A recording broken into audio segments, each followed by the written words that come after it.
Olá pessoal, estamos hoje aqui para estudar teorias de inflação.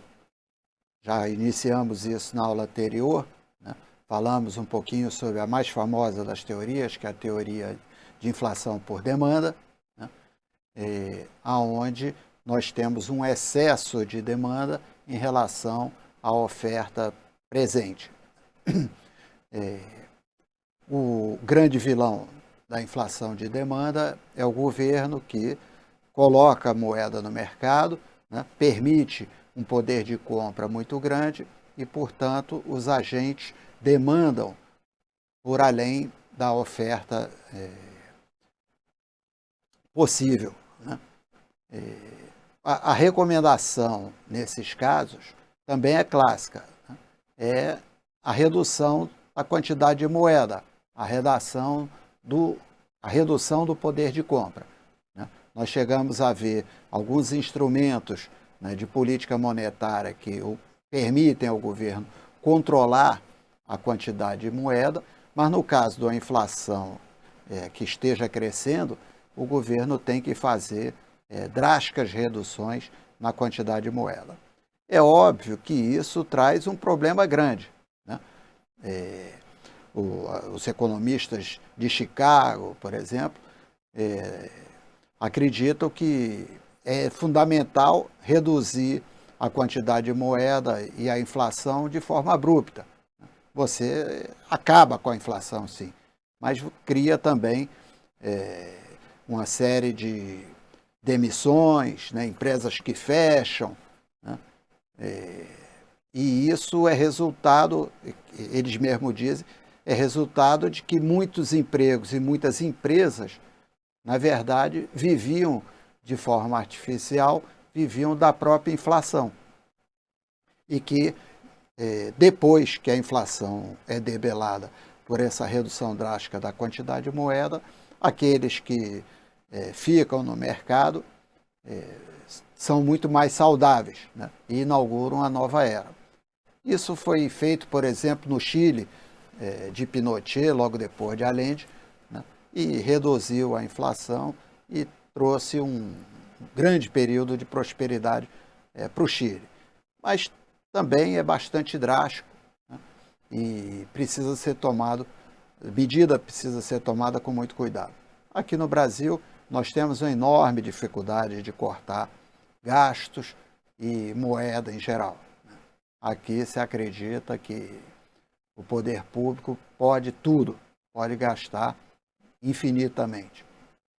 E o que acontece muitas vezes é que se responsabiliza a inflação, que vem logo em seguida, pela separação, vamos dizer assim, pela concentração de renda resultante. Mas vamos lá, né?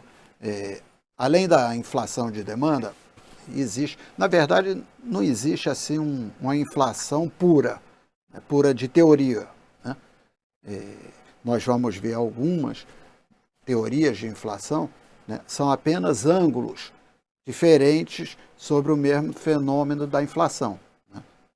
Mas sempre há um pouco de componente das outras misturado.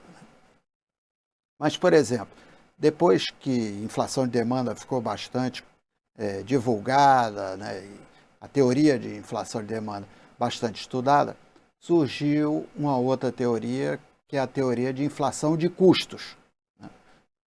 Para que essa teoria possa se sustentar, a economia precisa apresentar sindicatos de trabalhadores fortes e empresas com grande capacidade e poder de mercado.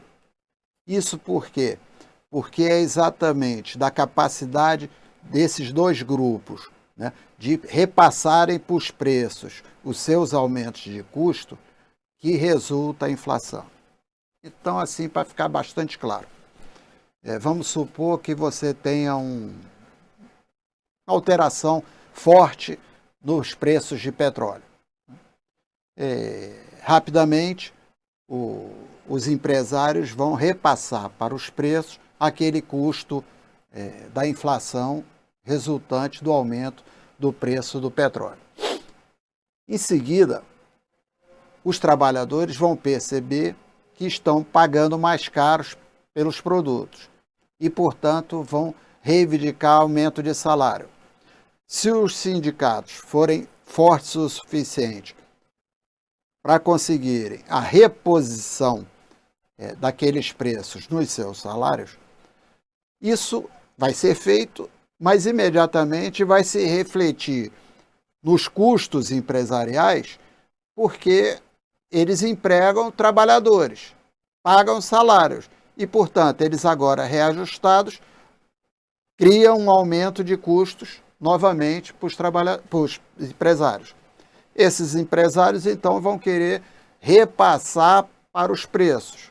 Quando eles repassam para os preços, eles estão defasando o salário dos trabalhadores, que vão novamente lutar por mais salários. E assim sucessivamente.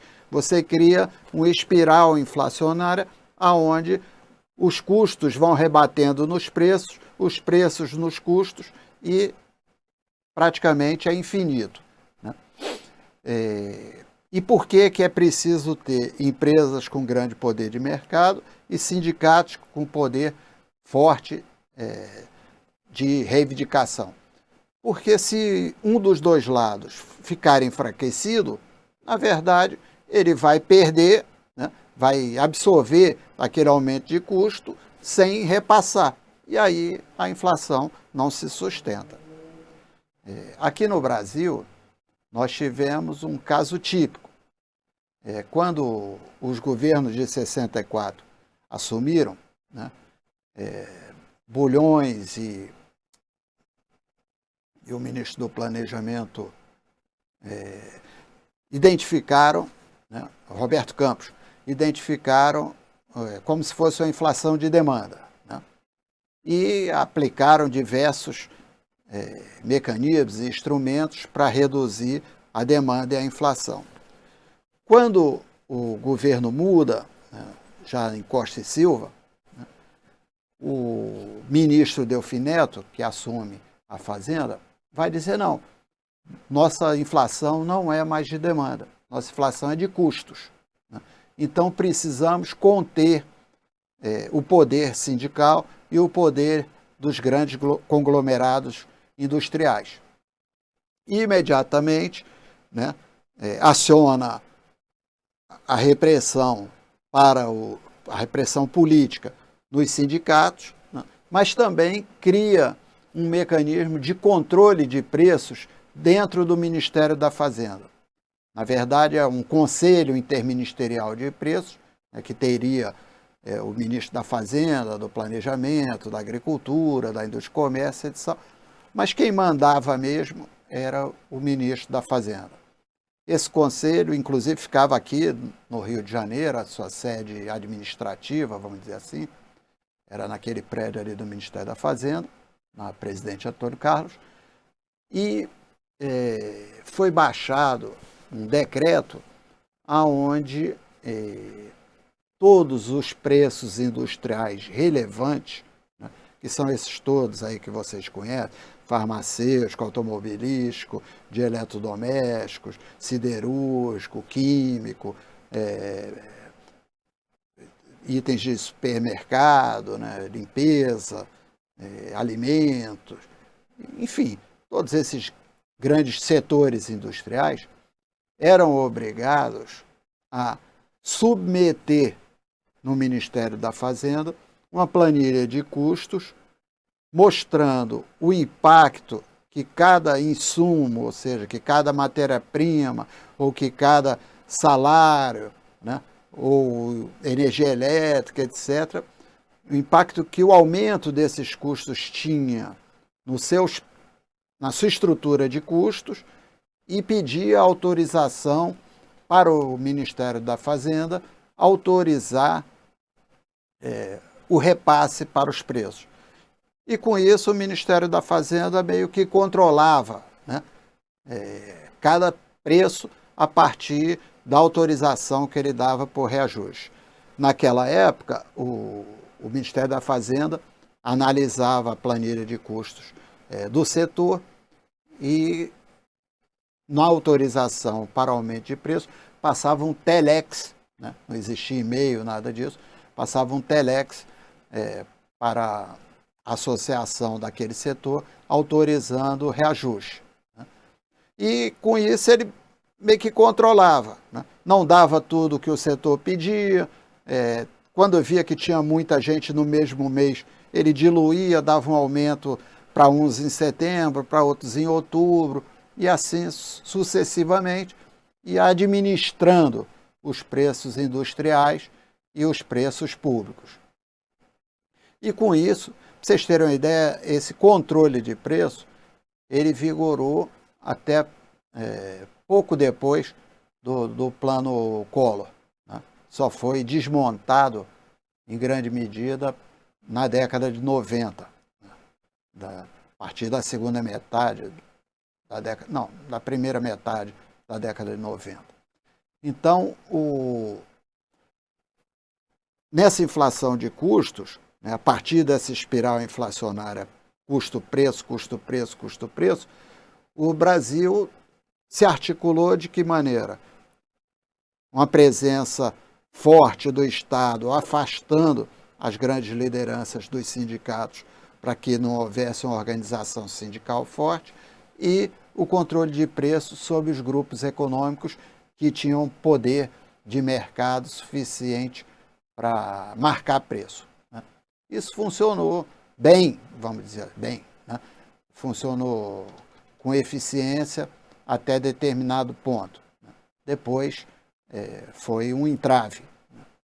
E no fim dos tempos, né? No fim da década de 80 e durante o início da década de 90, trouxe alguns problemas, que a gente vai ver quando estiver analisando principalmente o plano cruzado e tal. Mas foi a forma como Delfim se estruturou para atacar que ele entendia como inflação de custos. Né? Então, a inflação de custos tem essa característica. Um terceiro segmento, né, uma terceira teoria, ela é chamada de inflação estrutural. Essa inflação estrutural, ela deriva, a teoria da inflação estrutural, ela deriva de uma teoria que eu diria que é uma das poucas teorias científicas originárias da América Latina. Durante a década de 50, a América Latina, tendo como talvez o seu principal representante Raul Prebisch, e o que ficou conhecido, existe até hoje, a CEPAL, né, a Comissão Econômica para a América Latina, desenvolveu uma teoria conhecida como teoria da dependência. Né? E nela ficava patente a ideia de que a estrutura dos países latino-americanos tinha uma série de problemas, dentre eles a inflação, que era resultante de uma estrutura não conforme com o que se esperava ou com o que produzia. Vamos por parte. Então, essa teoria da dependência, ela foi bastante desenvolvida tanto na economia, na sociologia, na ciência política, enfim, numa série de ciências sociais, e ela se baseava de início, né, no seguinte pressuposto: havia as economias latino-americanas conquistado a sua independência política, no caso brasileiro, por exemplo, em 1822, mas não tinha conseguido superar a dependência econômica. Ou seja, nós continuávamos produzindo matérias-primas para vender ao grande centro, importávamos produtos industrializados do grande centro. Não só nós, como Argentina, Chile, Equador, México, etc. América Latina em geral. e, portanto, teoria da dependência, ou seja, nessa troca, né, nesses termos de troca, matérias-primas por produtos industrializados, toda a produtividade produzida na América Latina se transportava, né, nesse mecanismo de troca para o grande centro. É como se o grande centro pagasse barato pelas matérias-primas e nós pagássemos caro pelos produtos industrializados. Então, aquilo que se ganhava de produtividade aqui na América Latina se transferia via troca para o grande centro, né? Então, essa teoria ficou bastante consagrada, né? A CEPAL teve um período assim bastante reconhecido mundialmente. Hoje em dia está um pouco menos, né? Mas tem seu lugar na estrutura mundial.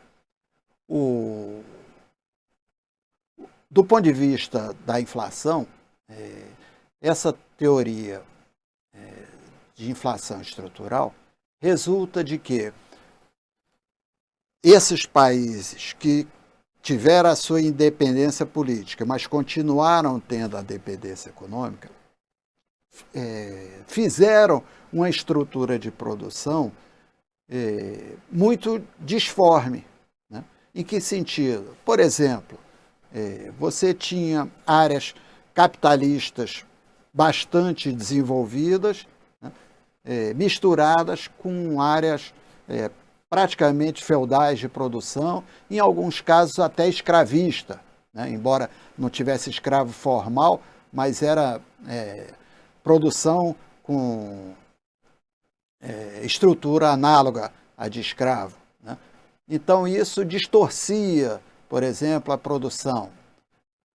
Você tinha uma produção capitalista no litoral, né, na franja voltada para o mercado exportador, e uma estrutura de produção bastante arcaica no interior.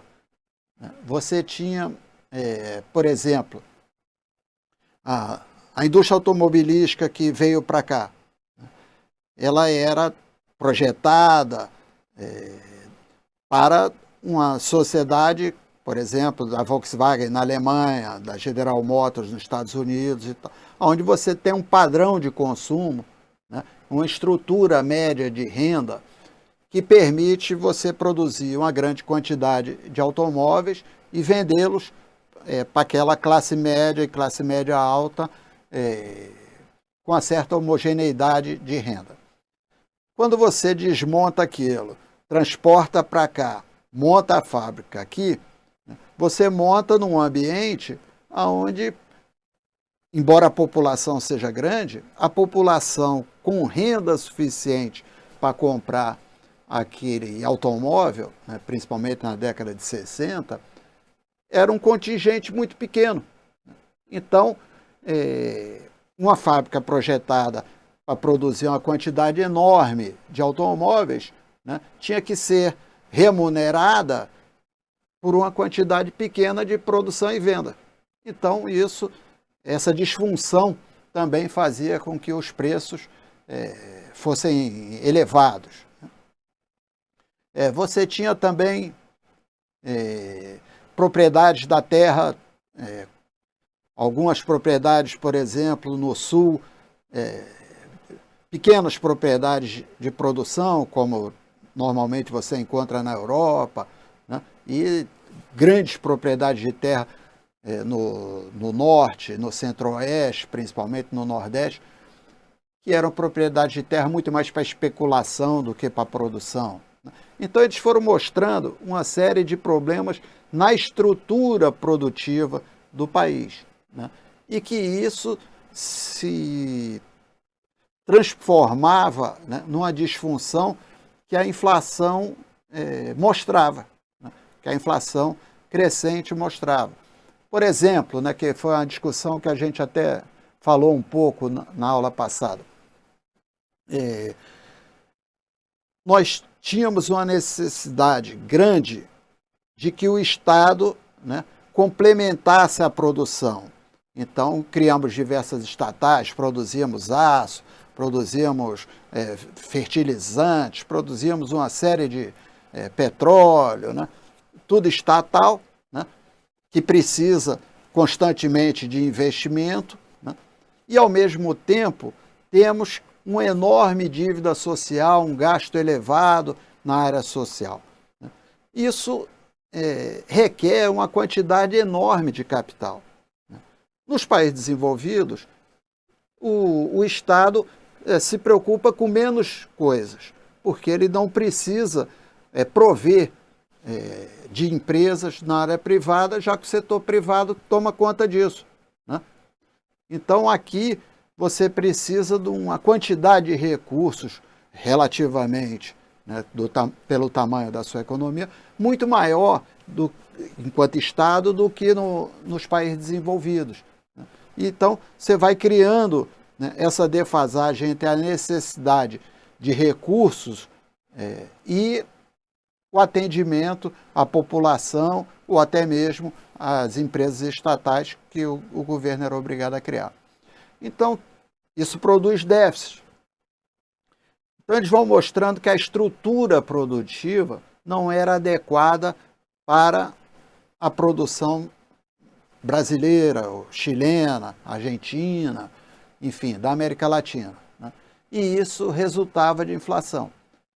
Esse diagnóstico levou os economistas e os políticos, que naquela época tinham um sentimento nacionalista muito grande, né, a propor as reformas de base, né? A reforma agrária, né, o incentivo estatal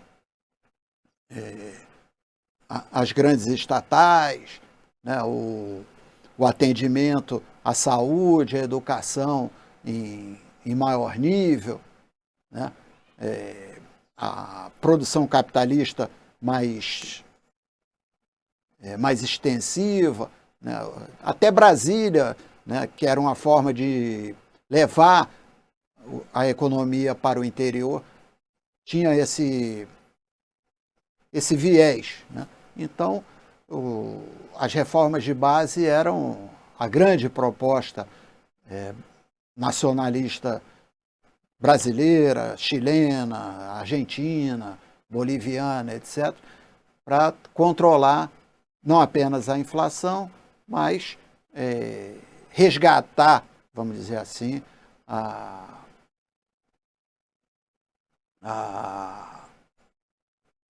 o sentimento, né, do povo brasileiro, da sociedade, no caso do país latino-americano, que precisava dar o salto quantitativo em termos de produto interno bruto, mas também qualitativo do ponto de vista da produção e do consumo, né, sem inflação. Então, essa teoria estruturalista, ela está ligada a essa ideia da teoria da dependência, né, e, portanto, da necessidade das reformas de base. Por fim, só para a gente pegar o conceito, porque depois isso vai ser importante quando a gente analisar os planos econômicos, tem a teoria da inflação inercial. É um conceito que vem da física. Assim, se você empurrar um corpo e ele não tiver resistência, né, de forma alguma, né, nem do ar, ele vai, por inércia, caminhar indefinidamente, né? Ou seja, a velocidade que você imprimiu naquele empurrão, ela vai se mantendo por inércia. O que acontece na inflação inercial? Se você tem um mecanismo que permita todos os agentes transportarem para o mês seguinte a inflação do mês anterior, ela não cai nunca. E isso acontece quando você tem uma economia toda indexada. Então, aqui no Brasil, por exemplo, na década de 80, isso era muito patente. Não só aqui, na Argentina também, Israel, México, etc. Mas o que que acontecia? Você imagina o seguinte, fechou o mês de setembro, início de outubro, né? O Jornal Nacional abria lá e dizia: a inflação do mês de setembro foi de 14%. O que que todo mundo fazia no dia seguinte? Aumentava 14%. No que todo mundo repetia os 14%, a inflação já pulava para 14%.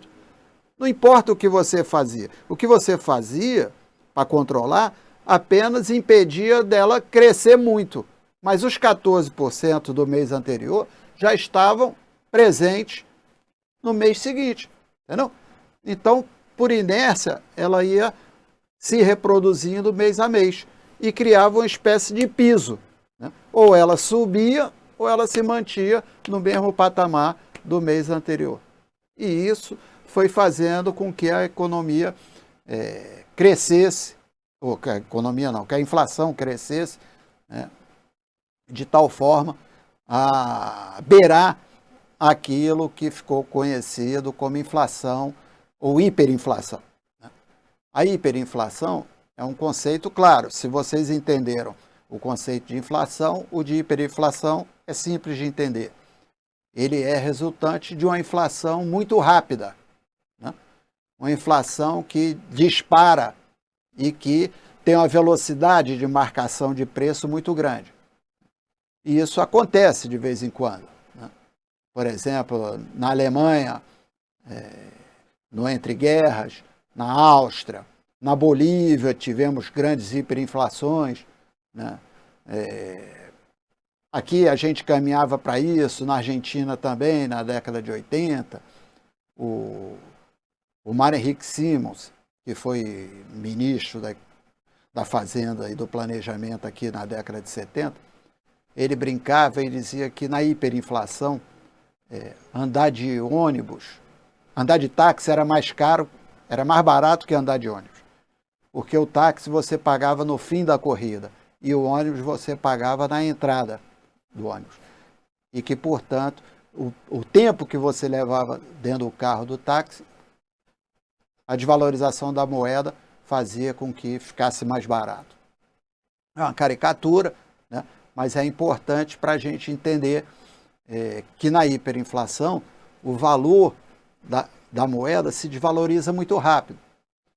Vocês devem ter visto já naqueles filmes da Alemanha no Entre Guerras, que o trabalhador recebia todo o dinheiro naqueles carrinhos de obra, né? E já, pela quantidade, pegava aquele carrinho, atravessava a rua e já trocava todo por produto. Porque se ele demorasse muito a gastar, o dinheiro não comprava mais nada, né?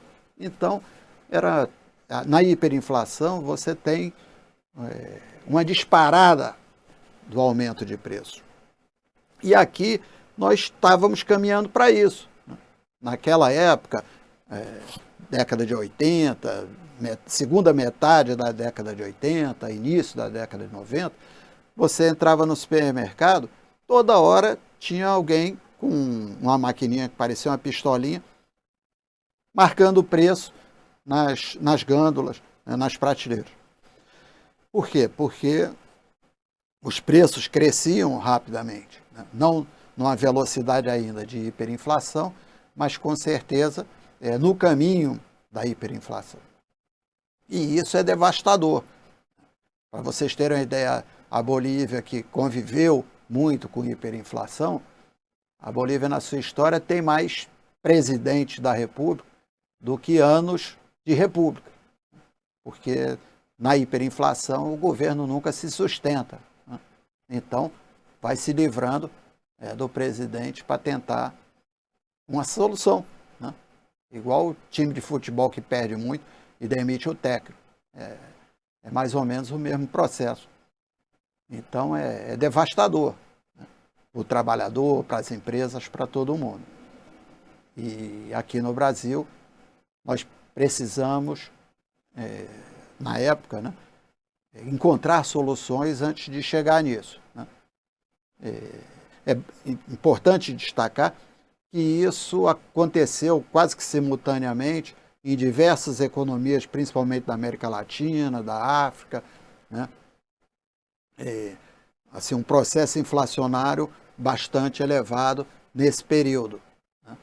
Que é um período complicado do ponto de vista de que nós tivemos choques de petróleo na década de 70, tivemos choque de juros, né? Então todo mundo de alguma maneira se desorganizou e a inflação disparou em grande parte do mundo. Então essas 4 teorias, né, de inflação de demanda, inflação de custos, inflação estrutural, inflação inercial, são as principais teorias de inflação, né, e que vão permitir que a gente analise, do ponto de vista teórico, as inflações. Na próxima aula, nós já vamos começar a tratar do plano cruzado, que foi o primeiro plano que o Brasil organizou de combate ao que se poderia chamar de um início de hiperinflação. Muito obrigado.